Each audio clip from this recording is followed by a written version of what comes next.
नमस्कार दोस्तों। एक पॉलिटी का क्वेश्चन है जिसकी चार टाइप बनती है छोटी छोटी। कि एक एमपी है, वो दोनों हाउस लोकसभा राज्यसभा दोनों में इलेक्ट हो जाए तो कौन से हाउस का मेंबर रहेगा और कितने दिन का टाइम मिलेगा उसे एक हाउस सिलेक्ट करने का। इसी में तरह तरह केस बनते हैं कि वो एक ही हाउस की दो सीट पर चुना जाए तो क्या होगा, वो लोकसभा और विधानसभा दो में चुना जाए तो क्या होगा। तो जल्दी से बता देता हूँ कि आपको याद भी रह जाए उस तरीके से। देखो, पहला केस बनता है अगर वो लोकसभा और राज्यसभा दोनों का मेंबर बन जाए तो वो कौन से का मेंबर रहेगा। अगर वो एक भी ना चुने तो पहला ऑप्शन तो ये खुद ही बता दे एक सीट छोड़ दे, बट वो ना छोड़ दे ना अपनी मर्जी से, तो ये दिया गया है कि वो फिर लोकसभा का मेंबर रहेगा, राज्यसभा का ऑटोमेटिकली नहीं रहेगा। कितने दिन बाद? 10 दिन का टाइम है, याद रखना। ये स्पेशल केस है जिसमें 10 दिन का टाइम मिलता है, बाकी सब में 14 दिन का टाइम होता है। सिर्फ इस केस में 10 दिन का टाइम होता है। और याद कैसे रहेगा? तो एक बार सोच के देखो कॉमन सेंस से। अगर ये कह दें कि वो भाई अपने आप राज्यसभा का मेंबर रह जाएगा, लोकसभा का नहीं रहेगा, लोकसभा का चुनाव दोबारा करवाना पड़ेगा, कितना खर्चा आएगा दोबारा।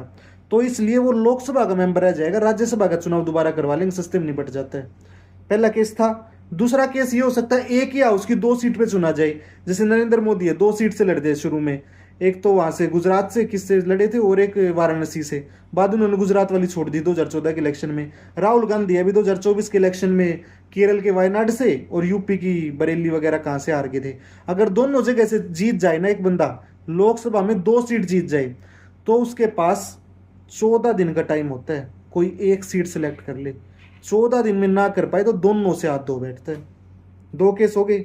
तीसरा क्या हो सकता है? ऊपर नीचे आ जाओ कि वो पार्लियामेंट में भी चुना जाए और वो नीचे स्टेट विधानसभा में भी चुना जाए, तो उसकी पार्लियामेंट की खाली मानी जाएगी 14 दिन बाद अगर वो फैसला नहीं लेता है तो। तीन केस हो गए। चौथा ये हो सकता है कि एक हाउस का मेंबर था, यानी पहले वो लोकसभा में था, बाद में पार्टी ने उसे राज्यसभा में भेज दिया। अब क्या होगा?